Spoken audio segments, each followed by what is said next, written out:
Bueno, pues buenas tardes a todos y a todos. Y bueno, pues dar las gracias por haber elegido la opción de escuchar esta conferencia. Hoy asistimos ya a la 10ª conferencia dentro de los encuentros con el patrimonio geológico y minero, actividad que iniciamos el año pasado cuando las condiciones sanitarias eran peores que en la actualidad, pero a comienzos de este año decidimos continuar con ello. Esta tarde la conferencia nos la ofrecerá nuestro compañero y amigo y miembro de SEGIN desde hace bastantes años y uno de los mayores activos de nuestra sociedad, que es Mariano Ayarzabuena. Yo le califico como el eterno tesorero y ojalá que pueda continuar muchos años más, porque estando él las cuentas están saneadas. Es doctor en Geografía e Historia por la UNED desde 1992 y aparte de su actividad en la SEGIN es también vicepresidente de la Sociedad Española de Historia de la Arqueología, la que denominamos SEJA. Ha codirigido muchas excavaciones arqueológicas con su equipo de la SEJA, destacando la salina espartina en Cienpozuelos,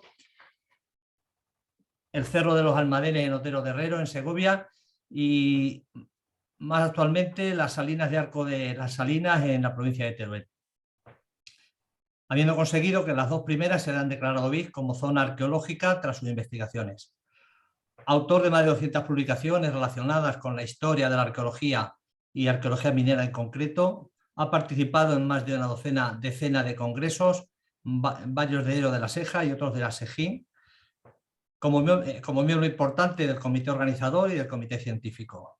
Por recordar un poquito en los que ha estado más en la primera línea, pues fue el congreso de 2004 celebrado en Madrid, posteriormente el de 2016 también celebrado en Madrid, y desde 2018 pues es un fiel colaborador tanto en el comité científico como en el comité organizador.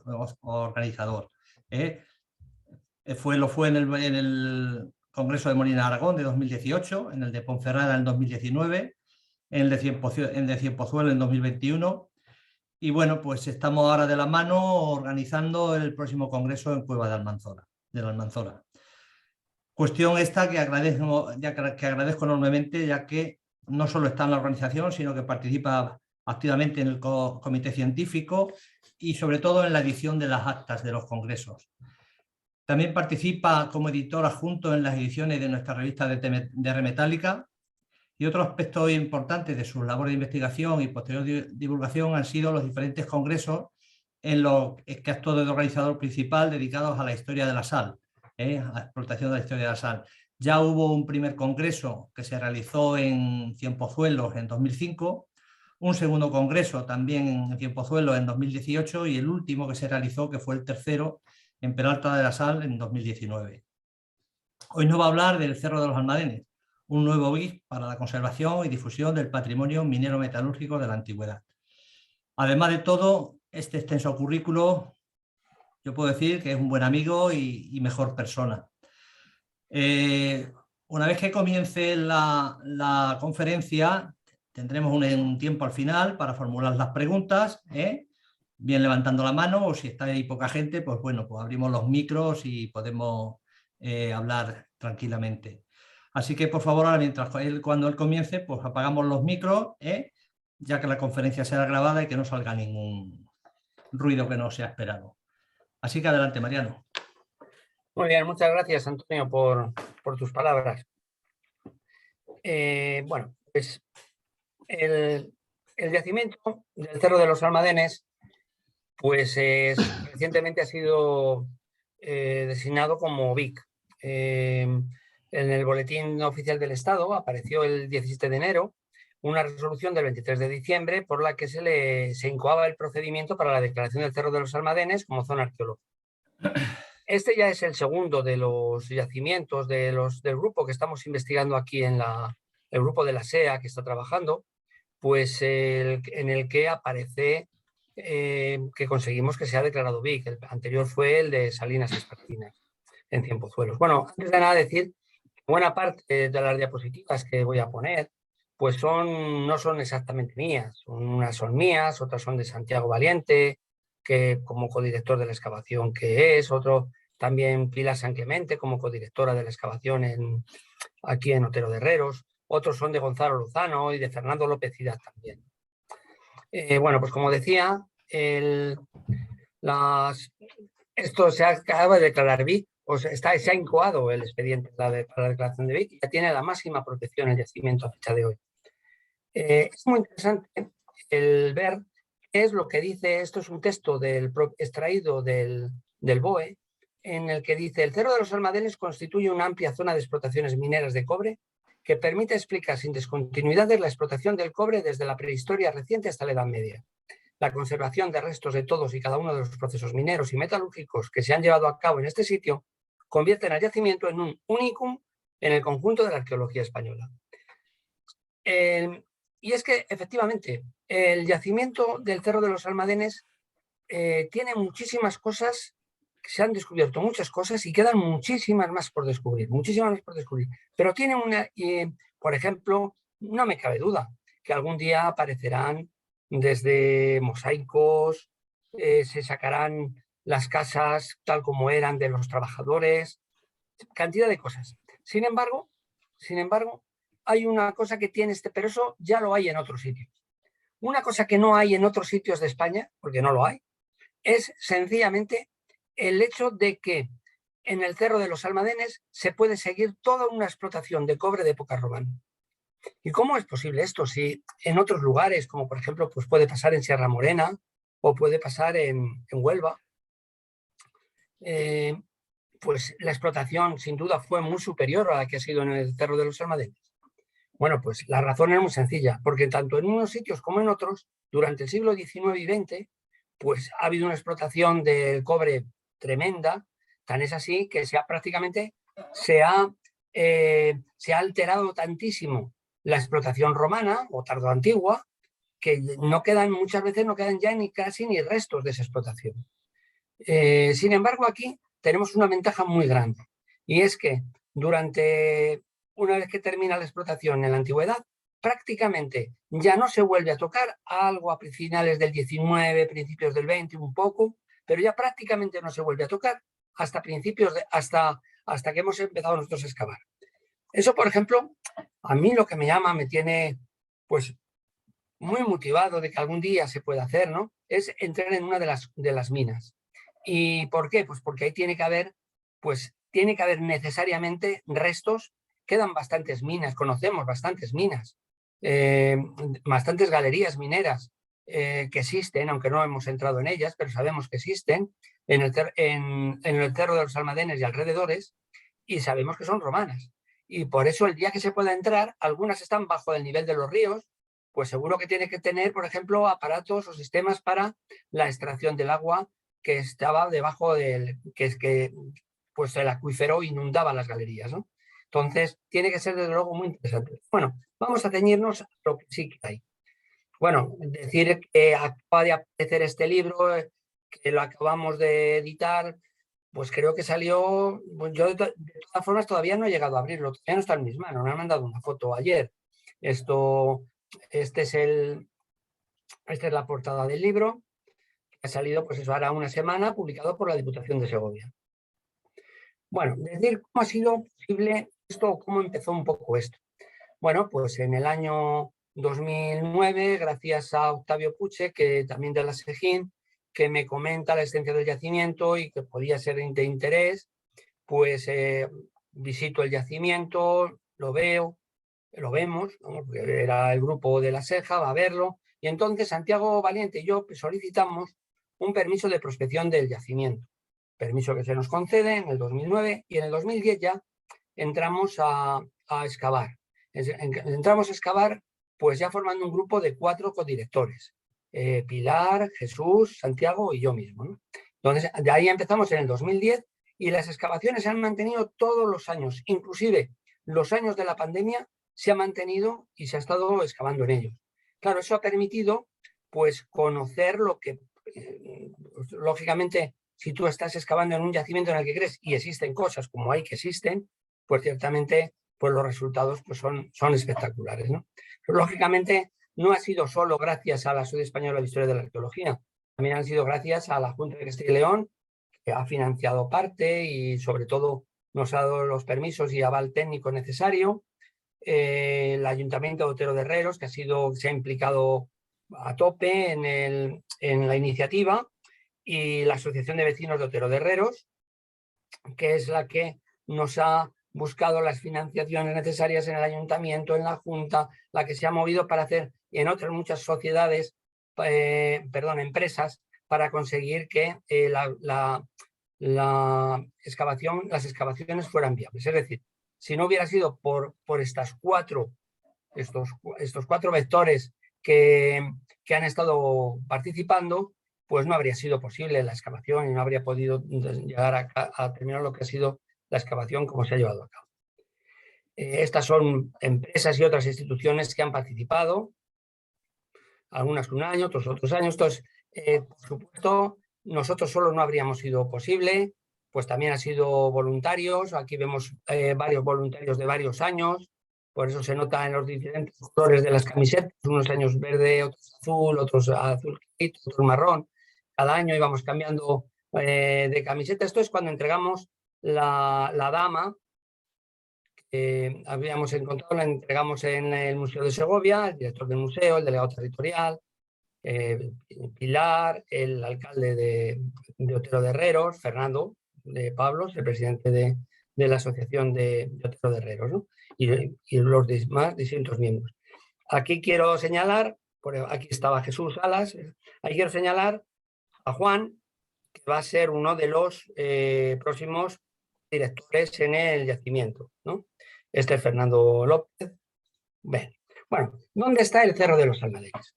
Pues el Cerro de los Almadenes está en la provincia de Segovia. Ven, aquí está Segovia, está muy cerca de los Ángeles de San Rafael, está más o menos aquí, está al otro lado, estamos en Madrid, por otro lado de la Sierra de Guadarrama, está la Sierra de Guadarrama, la Mujer Muerta, y aquí se encuentra. Si lo miramos desde una perspectiva antigua, si tenemos un mapa antiguo, bueno, pues esto nos puede ayudar bastante a entender un poquito lo que ha sido y cómo salía el mineral de Otero de Herreros, ¿no? Otero de Herreros se encuentra aquí. Bueno, decir que esta es una vía secundaria romana. Otero de Herreros se encuentra aquí. Aquí está Segovia. Aquí está Termes. Aquí está Úsama. Aquí está Numancia. Y aquí está Augusto Óbriga. Y aquí ya está el río Ebro. Es decir, eso se va a entender entonces porque, por ejemplo, la mayor parte de las monedas que han aparecido en el yacimiento se encuentran relacionadas con poblados romanos que están junto al río Ebro o cerca del río Ebro, ¿no? Y claro, eso es la razón, es precisamente por la existencia de esta vía que sacaba el mineral de una manera bastante fácil hasta el río Ebro. Bueno, el yacimiento del Cerro de Herreros se encuentra muy bien ubicado para su visita porque hay una carretera, este es el yacimiento, hay una carretera que, como vemos, nos lleva directamente desde Otero de Herreros hasta el yacimiento. Y bien, y ya nos centramos ya lo que es el yacimiento. Aquí en esta parte, aquí abajo, había un escorial tremendo, pero desgraciadamente, como tenía una importancia arqueológica impresionante, pero desgraciadamente fue esquilmado de siempre, pero sobre todo en la segunda mitad del siglo XX, pues fue esquilmado para construir carreteras, porque esa escoria es muy buena para las carreteras. Con lo cual, pues ya veremos cómo era ese escorial en su día. Venía por aquí arriba, se elevaba y caía aquí, que viene un riachuelo, se elevaba hasta aquí abajo, hasta el riachuelo. Todo eso ha desaparecido. Todos estos materiales arqueológicos que había aquí han desaparecido. Quedan nada, muy poco en corte, y precisamente lo que hicimos los 2 primeros años de excavación fue excavar aquí, ¿no? Bueno, en cuanto a riqueza geológica minera, pues decir que entre los minerales que hay en la zona, pues plata, zinc, estaño, hierro, wolframio, cobre, que el material, el tipo de roca que hay, pues es el skarn, porque es una zona de metamorfismo de contacto. Lo que se explotó en el mundo romano, que sepamos, es el cobre, quizás el hierro, porque hay una mina de hierro al lado, también aparentemente antigua, pero no hemos encontrado ningún horno que pudiéramos decir que es de hierro, y posiblemente también la plata, ¿no? pero lo que sabemos seguro que se explotó fue el cobre. Luego, en el último tercio del siglo XX se ha pretendido volver a explotar, bueno, ya desde finales del XIX, el propietario Lecea pues pretendió poner en marcha la mina La Española. No, la vida fue escasa y desde luego no parece que se hicieran minas en galería. Entonces, esto... ¿Alguien por ahí? Algo está pasando por ahí. Bueno, por favor, apaguen los micrófonos. Bueno, pues en el último, y más recientemente, bueno, pues en el siglo XX ha sido Charter España, Minera San Albin, CISA, y ya a principios del siglo XXI ha sido Sincalsa, que ha estado trabajando hasta finales del año pasado.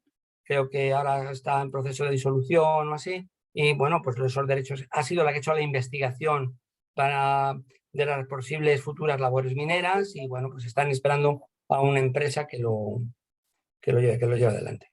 Lo que sí que sabemos es que entonces, como lo que hay es romano o tardoantiguo, pues entonces, pues la minería sabemos que existen galerías no estudiadas, hay hasta 3 niveles, 2 así y otro en corte en algún lugar, en la parte sur del cerro. En la parte norte del cerro sabemos que también hay galerías, ya lo veremos después. Sabemos que había unas escombreras, 2 escombreras tremendas y un escorial también gigantesco, como lo vamos a ver luego en un plano. El escorial prácticamente, como decía, prácticamente ha desaparecido, ¿no? Se decía, para que se nos hagamos una idea, de que había hasta 200.000 metros, es decir, 540.000 toneladas de escorial. Que sin duda fue mucho mayor, como he estado diciendo, ya desde época muy antigua, sabemos que se llevaban la escoria pues como elemento de construcción, para poner en las paredes, etcétera, y no digamos nada por los caminos. Esto es un plano de la casa a los años 20 del siglo pasado, o sea, hace prácticamente 100 años, donde se citan aquí 2 escombreras y el famoso escorial. Este es el Cerro de los Almadenes. Esto Gonzalo Lozano rehizo este plano con los datos que ya sabemos y entonces sabemos que aquí estaba en la zona de hornos. Esto es lo poquito que queda del escorial. Estas son las escombreras que sí que quedan. Como ven, aquí se cita una trinchera moderna, pero en la cual sacó a la luz una galería antigua, un pozo moderno que saca a la luz una galería antigua. Sabemos que aquí hay unas bocaminas que veremos más tarde, aquí, y en el otro lado del cerro sabemos que hay una trinchera antigua y sabemos que hay un pozo antiguo con galería. Todo esto, o sea, como se puede ver, las galerías antiguas prácticamente no están en el cerro, pero rodean el cerro. Bueno, sí está en el cerro, esta, por ejemplo, estaría en el cerro, pero bueno, rodean el cerro. Bueno, como documentación, por decir que ya Fernando Colón en el siglo XVI, pues decía que aquí había escoria, hasta esta parte del pueblo, pues aquí había escoria y pone escoria. Esto es lo que hablaba antes de la casa, el dibujo de la casa, y muy interesante los ensayos de métodos fotogramétricos cuando para hacer los estudios topográficos del terreno se planteó la posibilidad de utilizar la fotografía para toda España. No dio luego, en fin, no parece que fuera suficientemente útil, con lo cual luego no se continuó, pero al menos nos dejaron muchísimas fotos de Otero de Herreros, ¿no? Ahora veremos una foto. Esto es una foto de 1902. Vean lo que les decía antes. La montaña tremenda de escoria. Estas son 2 personas. La montaña de escoria.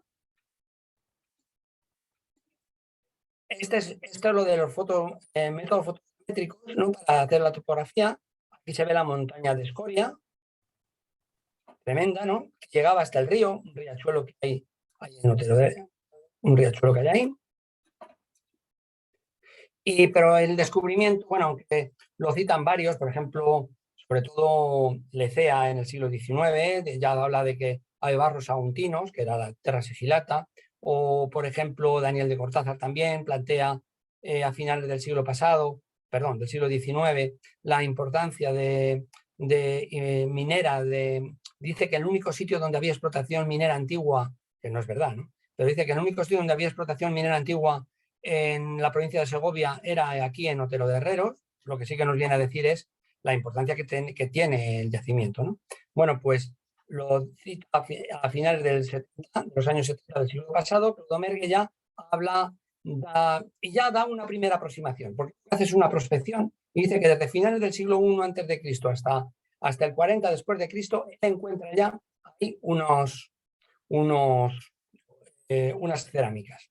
Le hicimos un homenaje con motivo del Congreso de la SEGIN del 16, pues se hizo una visita a Otero de Herreros, del 2016, se hizo una visita a Otero de Herreros y en la visita pues se le dio, aquí este es Meinardo, el alcalde de Otero de Herreros, y don Clodomergue, que está recibiendo pues una documentación. Este es un dibujo, un plano, perdón, de Domergue, donde plantea la explotación de cobre en la península ibérica, ¿no? Como pueden ver, solamente coloca este puntito rojo, que es el cobre, todo el norte de la península ibérica no tiene una explotación de cobre, había alguna explotación muy puntual, pero no una explotación sistemática de cobre en grandes dimensiones como esta. Entonces, aquí se puede ver la importancia que tenía precisamente esta ubicación. Se plantea que sabemos que cuando más, yo ya no lo tengo muy claro, una explotación del cobre muy intensa fue precisamente en el siglo I antes de Cristo, siglo I después de Cristo. Esa explotación muy intensa sería seguramente para pagar las luchas cántabras, las guerras cántabras, porque para eso necesitaban cobre, se necesitaba moneda para pagar a los legionarios. Y luego, por supuesto, en la tardoantigüedad, en el mundo visigodo, seguramente si algún día se hacen los estudios correspondientes isotópicos del cobre de Otero de Herreros y el cobre de, por ejemplo, de las coronas de Guarrazar, yo creo que más de una nos iba a dar que son de procedencia del cobre de Otero de Herreros, ¿no? De hecho, pues, por ejemplo, ya plantea, pues ya se ha hecho los estudios isotópicos para materiales prehistóricos del tercer milenio antes de Cristo y se colocan que en la Comunidad de Madrid aparecen objetos de cobre o de bronce, bueno, y de cobre, que son de procedencia del cerro de Otero de Herreros. No sé si creemos más bien que será de un cerro que está al lado, ¿no? Bueno, esta sería una vista más cerca. Nosotros llegamos a dividir el sector en total en 6 sectores. Aquí están puestos 3. Este sería el primer sector donde empezamos a excavar, este corte donde estaba aquí en la escoria. El sector 2, que es donde están los hornos. Sector 3, que llamamos zona de hábitat, no es realmente el hábitat, porque el hábitat pensamos que estaría más por aquí. Esta es una zona más de administración y también había algo de industria, como veremos. Y bueno, pues aquí estamos trabajando en el sector 1. Esto es, pues aquí está Santiago, Fernando, Pilar, lo que sería la primera parte del sector 1. Este fue el sector 1 y aquí lo que sí que es importante ver es cómo está este nivel de aquí. No lo hemos hecho nosotros, nos venía hecho. Y como ven, es tremendamente horizontal y es porque pensamos que es una argamasa, no exactamente un opus cementitium, que no tiene un compactante del tipo de cemento, pero bueno, es muy interesante por cuanto pensamos que sería una antigua piscina para recoger agua para los procesos de minerometalúrgicos, no sé si lavado de mineral, etcétera. Aquí había una capa y aquí hay otra. Aquí hay otra capa. Un dato muy curioso es aquí esta tarjea que nos apareció en el año 2012. Estuvimos excavándola. Ven aquí distintos, está hecha sobre, aquí luego posteriormente se echó material de la explotación minera, de hornos y tal. Y lo que es curioso es que aquí apareció en esta zona, cerámica del siglo VI antes de Cristo. Lo sabemos porque se hizo termoluminiscencia.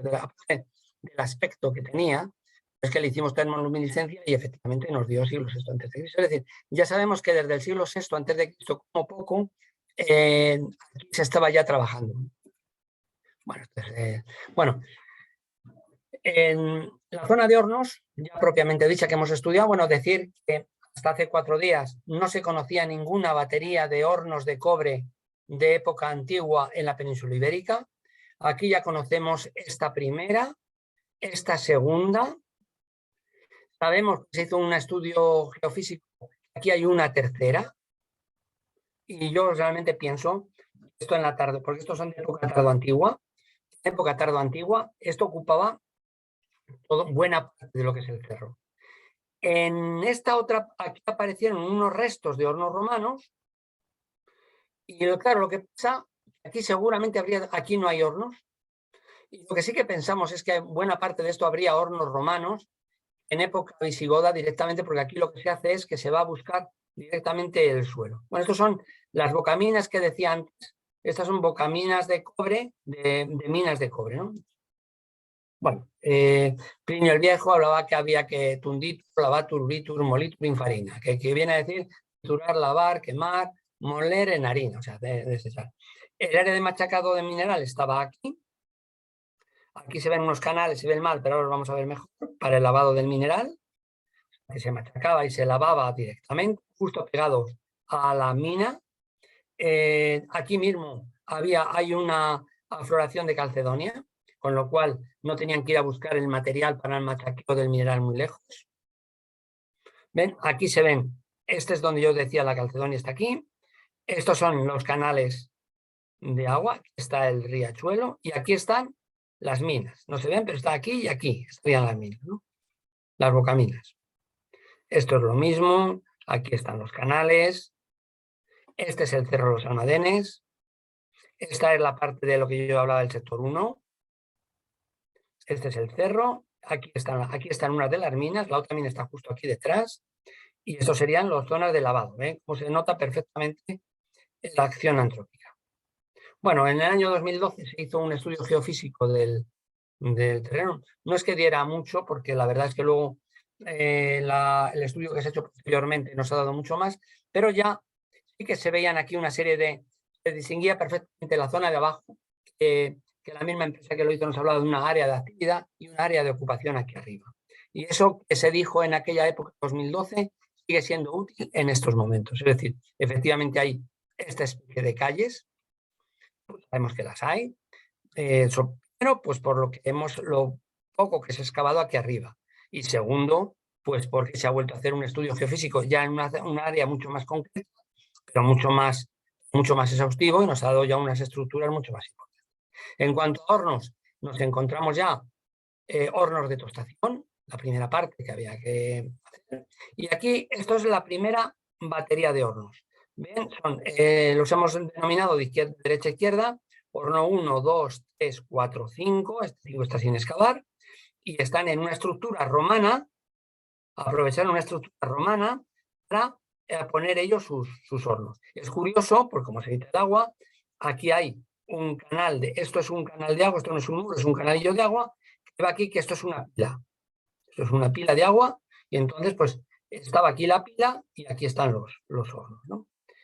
Esta sería la primera batería y esta es la segunda batería que comentaba antes. La segunda batería, aquí los hornos estaban bastante arrasados, tendríamos una altura de 30 centímetros o así, o 40 centímetros de alto más. Aquí tenemos unos hornos, como vamos a ver ahora, prácticamente completos. Este sería el horno 1, este sería el horno 2. Característica de estos hornos, pues siempre es igual. Tenemos muro, horno, muro, horno, muro, horno, muro. Aquí venía otro horno que nos pille tal y seguro que tendríamos el quinto horno, porque están como, si han visto antes el dibujo, están como si fueran simétricos.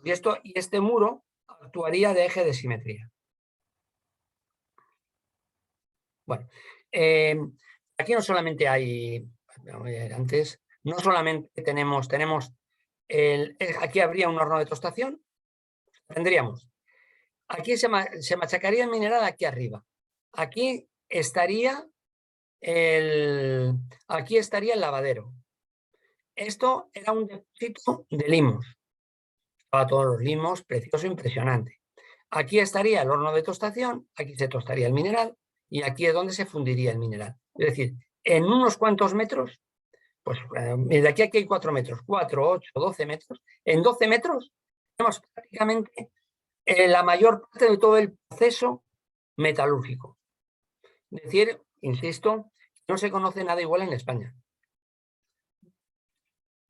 Este sería uno de los hornos, el que está mejor conservado. Aquí se ve la escoria. Este sería el horno. Y bueno, nos falta este horno, solo nos falta lo que sería la chimenea. Este sería el fondo del horno, que es con adobe quemado. Esto ya es un horno de la primera batería, en el que se ve muy bien pues la zona que está rubefactada, o sea, este es el horno, esta es la parte que se ha sufrido un gran calor y esta es la parte externa, más externa, que no ha sufrido ese proceso de calor, ¿no? Esta sería la zona que ha sufrido más el calor y esta sería donde se ha quedado depositada la escoria. Este sería el nivel de escoria. Algunas veces nos hemos encontrado con que la escoria tiene varios niveles superpuestos, hasta 3 en algún caso, lo que indica que ha habido pues 2 reaprovechamientos y un tercer uso como mínimo de ese mismo horno.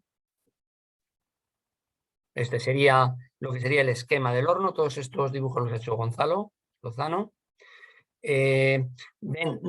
Algunas veces los fondos son la roca madre, porque lo que hicieron en época visigoda fue bajar hasta la roca madre. Bajan hasta la roca madre, tiran todo lo que había de época romana, con lo cual lo que hubiera aquí romano ha desaparecido porque los visigodos se lo llevaron por delante. Llegan hasta en muchos lugares llegan hasta la misma roca madre, ahí asientan el fondo del horno. Otras veces no, pues porque no les interesa. Lo que ponen ahí es una especie de un fondo, como acabamos de ver, con adobe que se quema, claro. Luego un tema muy interesante es lo de las lingoteras, que ya hemos comentado en algún lugar.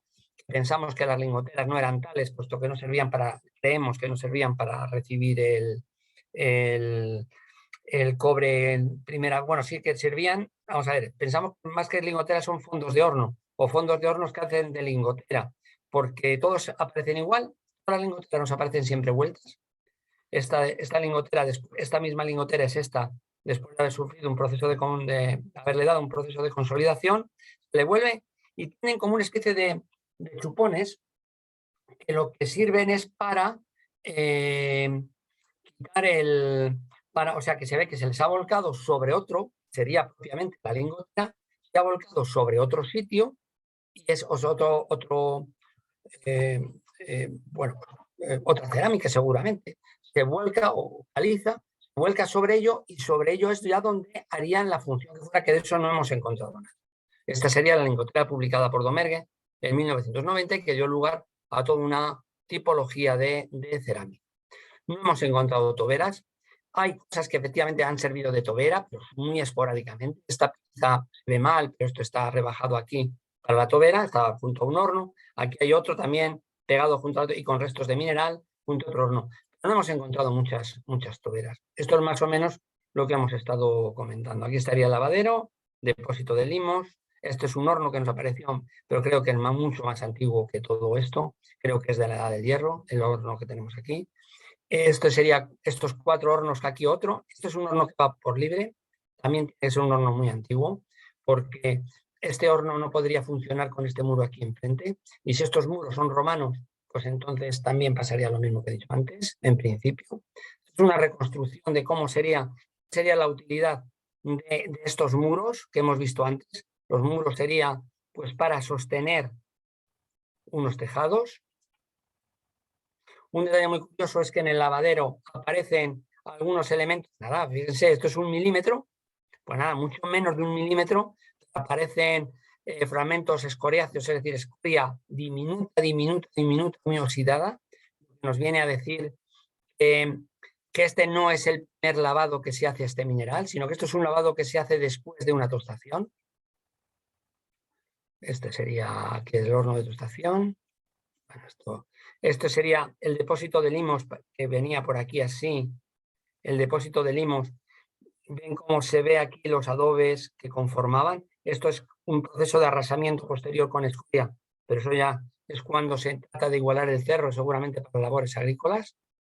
Y lo que es curioso es que nos dio, en el análisis de la escoria aparece anortita, que implica que es más de 1400 grados, fayalita, que nos indica que había entre 1000 y 1100 grados.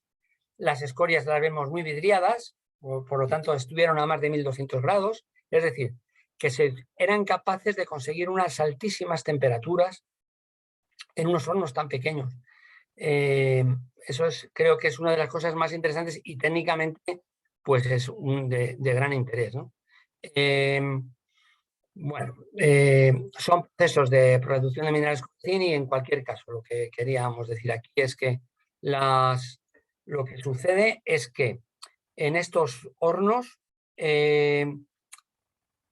son de explotación, son de primer uso, son de primer uso el mineral, es decir, que según se cogía el mineral se fundía, que no es como se pensó algunas veces, aunque ya desde hace ya años ya se piensa que no, pero yo creo que este es el primer yacimiento donde se ha podido demostrar que en época visigoda el mineral se estaba extrayendo mineral, las minas estaban en funcionamiento y no era, como se pensaba muchas veces, que había un reciclaje, que lo que se hacían era coger piezas romanas y volver a fundirlas. Se pensaba que los visigodos o los de en época visigoda no se era capaz de fundir estos minerales.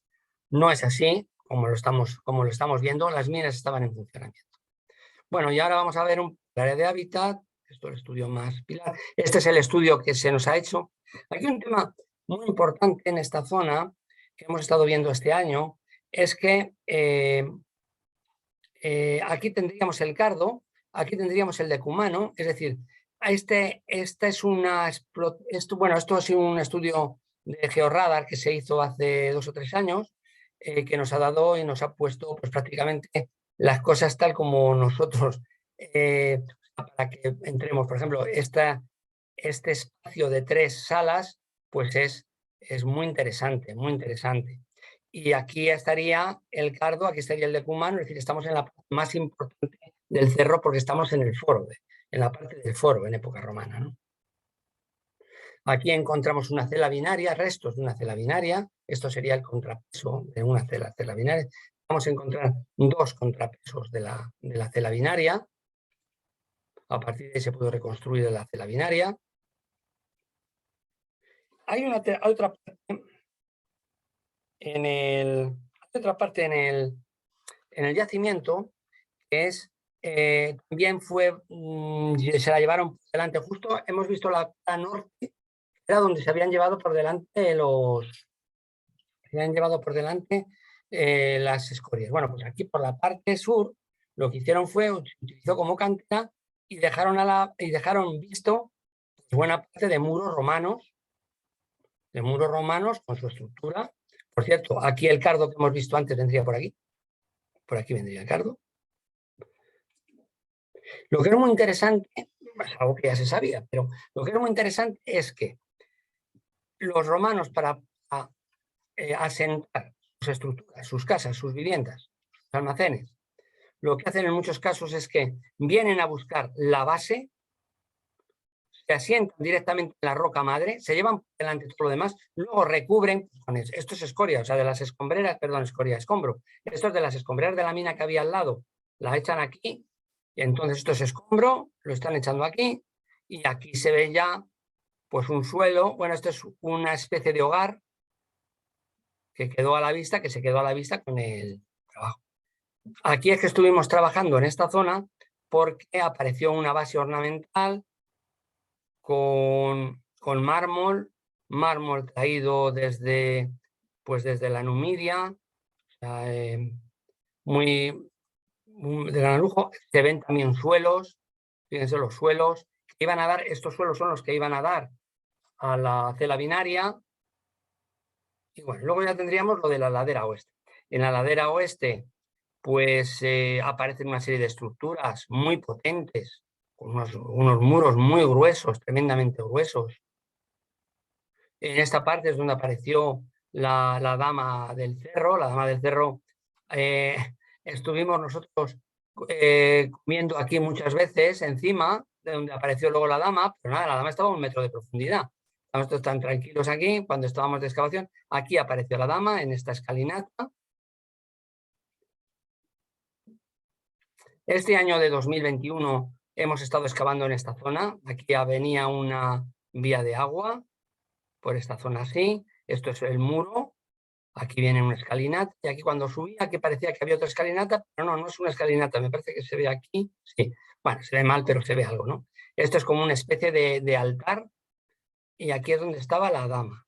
Aquí apareció una cabeza, que veremos más adelante, pero que no es de la dama, ni mucho menos, incluso tiene todo el aspecto de ser posterior.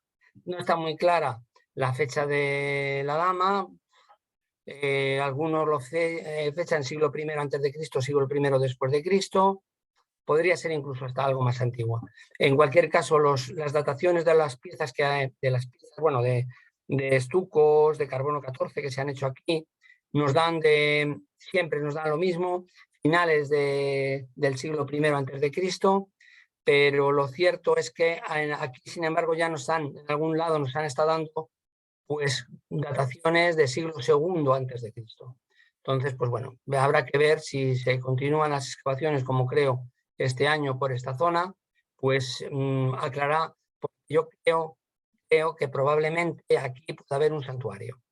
Entonces, un santuario. Algunas veces aparecen estucos, como decía, estucos que están pintados, como este, que se ve muy, muy bien en esta zona.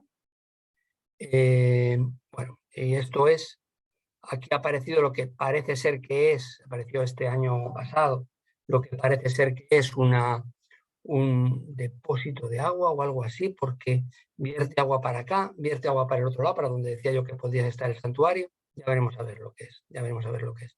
En el yacimiento nos han aparecido, por supuesto, sellos de sigilatas muy bellamente decoradas. Aparece muy, muy poco cerámica claramente de época visigoda, algunas sí. Aquí tenemos un caso de ello, estampillada, preciosa, de aspecto metálico y sonido metálico. Y bueno, las monedas que nos han aparecido, como he dicho antes, nos aparecen muy relacionadas con esta zona norte, y también el Levante. Nos han aparecido hasta una moneda de Volscan, la del lancero, esa de las monedas de 10 céntimos de época de Franco, que salía un lancero, pues sale aquí también, ¿no? Lo que pasa es que esta es auténticamente celtibérica. También, por supuesto, pesas de telar. También algún pondus. Un enmangue precioso de cuchillo, si no es, que creo que no, si no es un pico minero, creo que no, porque no está mellado en esta zona. Entonces yo me planteé cuando lo vi, dije, ya está, pues estoy buscando picos mineros, porque lo que no hemos encontrado tampoco son instrumentos para picar en las minas. De eso no hemos encontrado nada. Entonces, pues estábamos buscando como loco. Esto es en asta de ciervo, y dije, pues probablemente pues pueda ser esto un pico. Tiene toda la pinta de que es un mango. Esto es una taba. Esta taba no se ve bien, pero bueno, aquí se ve algo. Ven aquí una especie de una V, aquí hay un 1 que se ve muy mal, y es porque esta taba tiene en uno de los laterales, está perfectamente tallada, o sea, está pulida toda esta zona, también está pulido aquí arriba, o sea, no es como no es el hueso tal cual, y tiene un 6 grabado en números romanos. Nos apareció, como decía antes, una dama de cronología incierta, en cualquier caso es de aspecto claramente indígena. Vean cómo está la mano muy tiesa, otra mano cruzada también muy, muy fijo. Esto tiene un aspecto aspecto más moderno, quizás tampoco lo sea, pero aspecto más moderno, por el pelo, etcétera. También la escultura que nos apareció. Luego decir que, bueno, que nosotros después de excavar, pues por las tardes en las escuelas que nos dejaba el ayuntamiento, pues en las escuelas lo que hacíamos era trabajar en el laboratorio, montamos un laboratorio para reconstruir piezas, aquí se dibujaban, siglaban, etcétera, etcétera. Hemos participado en muchas publicaciones, aparte de la que hemos visto antes. Y luego, por supuesto, hemos hecho jornadas de puertas abiertas, que como se ve, pues han solido tener, pues, con una explicación que dábamos previamente. Esta es la del año 2019, porque está aquí la dama, y como ven estaba siempre lleno, siempre lleno. Entonces, como conclusiones, pues bueno, pues se conocen hornos de cobre en el yacimiento desde el siglo I hasta el siglo VI después de Cristo. Si bien tenemos constancia de que ya en el siglo VI, en el mismo cerro, se estaba explotando, y como he dicho antes, y que desde el tercer milenio ya se estaba explotando el cobre del cerro de los Almadenes o alrededores, porque ya digo, es por estudios isotópicos, que existen hornos anteriores y probablemente posteriores. Lo de probablemente posteriores es que pensamos que quizás nos apareció alguna cerámica que tenía aspecto de musulmana, con lo cual igual nos podíamos ir hasta el siglo VIII, IX después de Cristo. No se conoce una batería de hornos similar en la península ibérica, salvo uno que acaba de aparecer en Río Tinto, que precisamente vamos a ir a verlo en próximas fechas, porque hemos quedado ya con el que lo está excavando para ver qué podemos aprender de lo que él está encontrando allí en Río Tinto, y de lo que, y lo que nosotros podamos explicar de nuestra experiencia en Otero de Herreros. Las dataciones por termoluminiscencia nos han dado estas fechas que vienen ahí, siglo VI, ya digo, es la primera vez que se tienen unas fechas así para una batería de hornos. Hay cerámicas del siglo VII. Característica es que se limpió el suelo hasta la roca madre y se mantuvo limpio. ¿Por qué ponemos eso? Pues porque si no hubiera sido por la termoluminiscencia nunca habríamos podido datar, porque no aparece cerámica visigoda, no aparece, bueno, es que no hay ni visigoda ni prácticamente romana ni nada. Es decir, en la zona de hornos no nos aparece nada. En la zona, por supuesto, de arriba sí, pero aquí abajo no. Y entonces, relacionada directamente con las estructuras. Luego, como ya he dicho, aparecen muchas escorias tiradas encima de los hornos, época posterior, y ahí sí que aparece mucha cerámica, es muy interesante, pero no está relacionada directamente con los hornos. Se ha encontrado cerámica visigoda escasa, como decía. El descubrimiento nos ha permitido conocer en nueva tipología de hornos. Hoy estamos mirando a ver algunas cosas, no sabemos muy bien cómo funcionaban, es decir, ponerlos en batería, si luego no están conectados, no hay ninguna conexión entre ellos. Es lo que nos mantiene todavía un poco despistados. Su importancia económica explicaría la existencia de una Segovia romana. Pensamos que en el fondo Segovia romana es la zona más rica. Tengamos en cuenta que los hornos de tostación, o sea, la minería como tal no causaba graves, o sea, demasiados destrozos, pero los gases de la tostación sí, y los gases de la tostación eran tremendamente peligrosos y tóxicos, con lo cual, pues seguramente esa riqueza, esa gente que vivía de esta explotación, pues seguramente, o gracias a esta explotación, pues en parte los más pudientes se irían a vivir a una zona más sana, que sería la Segovia actual, la Segovia romana, pero que todo formaría parte de, dada su proximidad, estamos hablando de 20 kilómetros, desde el Cerro de los Almadenes se ve la Torre de Segovia, y bueno, y la declaración BIC pues espera que sirva para facilitar su promoción, puesta en valor. De hecho, sí que es cierto que me consta, que no lo he comentado antes, que ya la Junta de Castilla y León está en proceso de puesta en valor del yacimiento. En primer lugar, lo primero que quieren proteger son los hornos, que es lo que más subiría, y desde luego lo más impactante, lo más novedoso. Y es lo que están tratando lo que piensan poner lo primero para protegerlo y desde luego para poder enseñarlo, ponerlo en valor, etcétera, etcétera. Y nada más, espero no haberles aburrido y muchas gracias. Cualquier cosa, pues me pueden preguntar. No nos ha aburrido, Mariano, al contrario. Yo te felicito por la conferencia, muy interesante. Y bueno, pues abrimos un poquito la voz a los participantes y si quiere alguno hacerte alguna pregunta o alguna cuestión. Sí. Venga, pues Santiago, habla. Venga, Santiago. Vamos a ver. En primer lugar, pues darle la enhorabuena a Mariano. ¿Qué te pasa? Y felicitarle, ¿no? Pablo, por toda su ayuda durante todos estos años que hemos estado trabajando allí. Y simplemente, a mí, una cosa que me preocupa y me hubiese preocupado y que no hemos podido hacer, sería, con autorización, bien del Museo Arqueológico Nacional o bien del Museo Provincial, recuperar o hacer una analítica, mejor dicho, de algunas de las fíbulas visigodas que hay perfectamente datadas y comparándolas con los restos de fundición de los hornos tardoantiguos o visigodos de los almadenes. Lo dejo ahí y podría ser un elemento, digamos, interesante. Y yo creo que es fundamental eso, porque está bien plantear hipótesis, ¿no? Por ejemplo, lo que yo acabo de plantear antes, pues las coronas de Guarrazar, tanto cobre como había ahí, porque claro, las coronas han llegado unas poquitas, eran muchísimas más, se necesitaba muchísima producción. ¿De dónde sale ese cobre? Pues hombre, podía venir de Sierra Morena, podría venir, pero muy probablemente que viene camino directo, vendría del Cerro de los Almadenes, como ya se ha demostrado, porque si en el Calcolítico se utilizaba cobre de Otero de Herreros, con mucha más razón en época visigoda, cuando encima vemos que había baterías y baterías de hornos puestas unas a continuación de otras, ¿no? Pues llevas toda la razón, Santiago.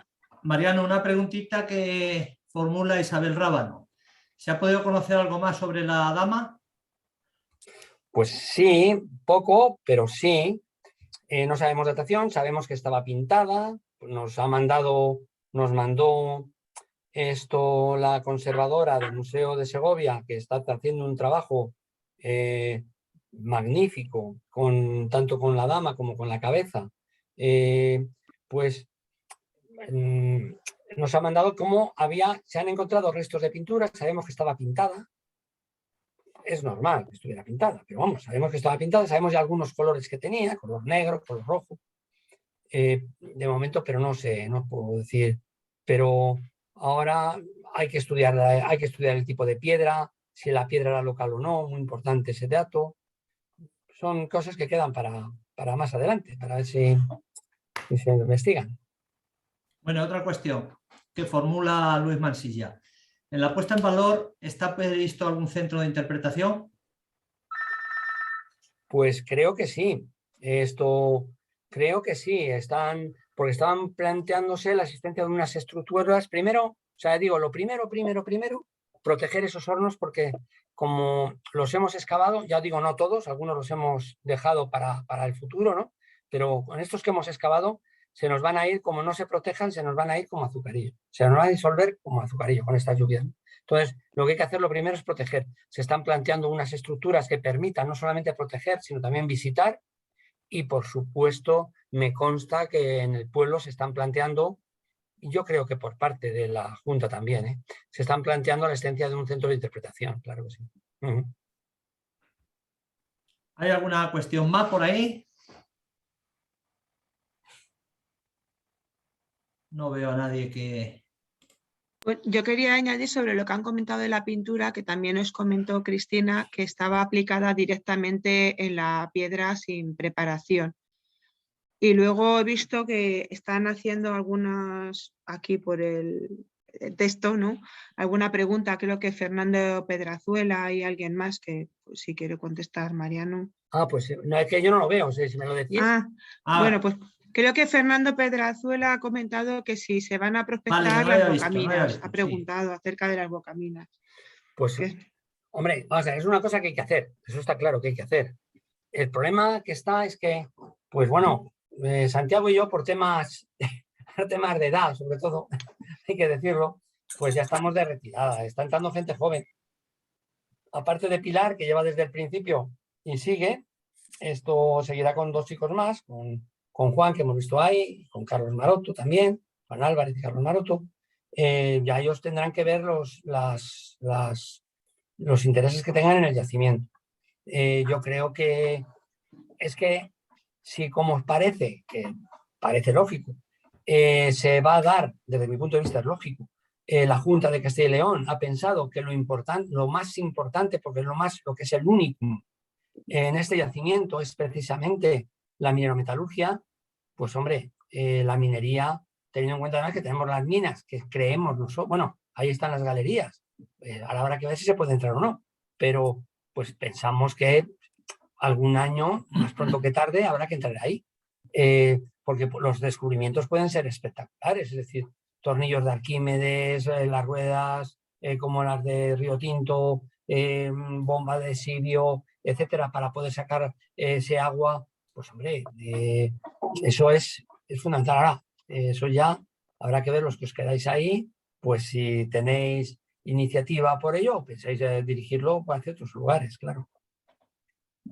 Hombre, por nuestra parte, desde luego que estamos muy interesados en la mina, los que continuamos con el proyecto, es algo que no queremos abandonar. Pero bueno, también nos comentó la Junta que ellos están interesados sobre todo en el tema de protección de los hornos y bueno, continuar un poco la investigación. Se nos ha referido continuar sobre todo en la zona que estuvimos los 2 últimos años.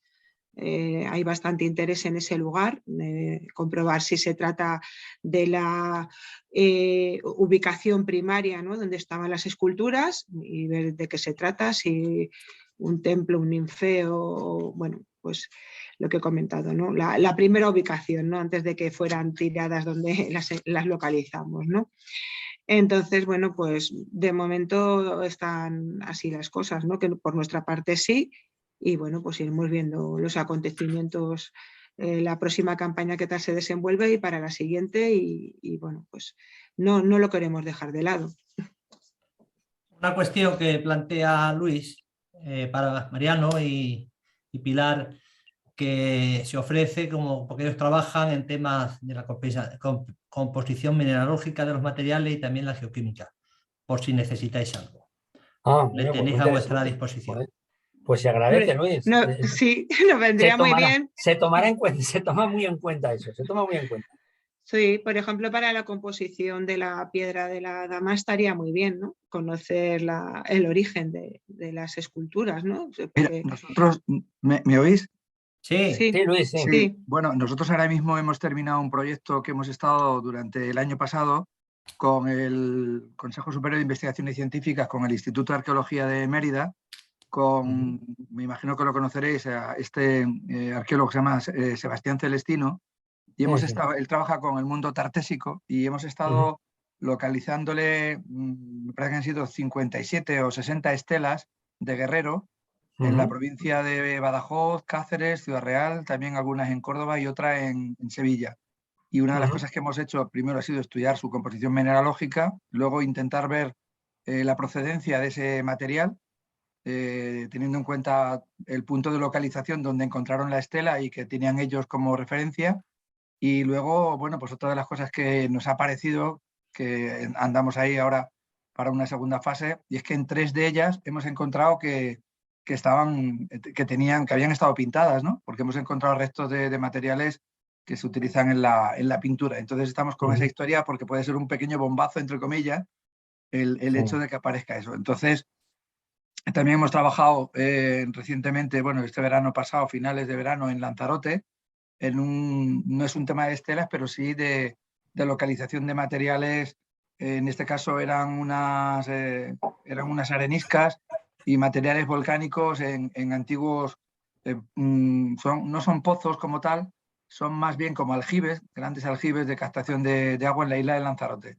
Y bueno, pues lo digo porque es un tema, también trabajamos para el Museo Arqueológico de Ciudad Real, el Museo Provincial de Ciudad Real, concretamente para el yacimiento de Alarcos.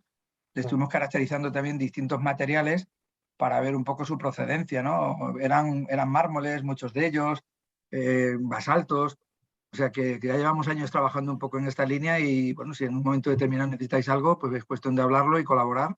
Ah, pues sí, pues ya lo hablamos. Perfecto, Luis, muy bien.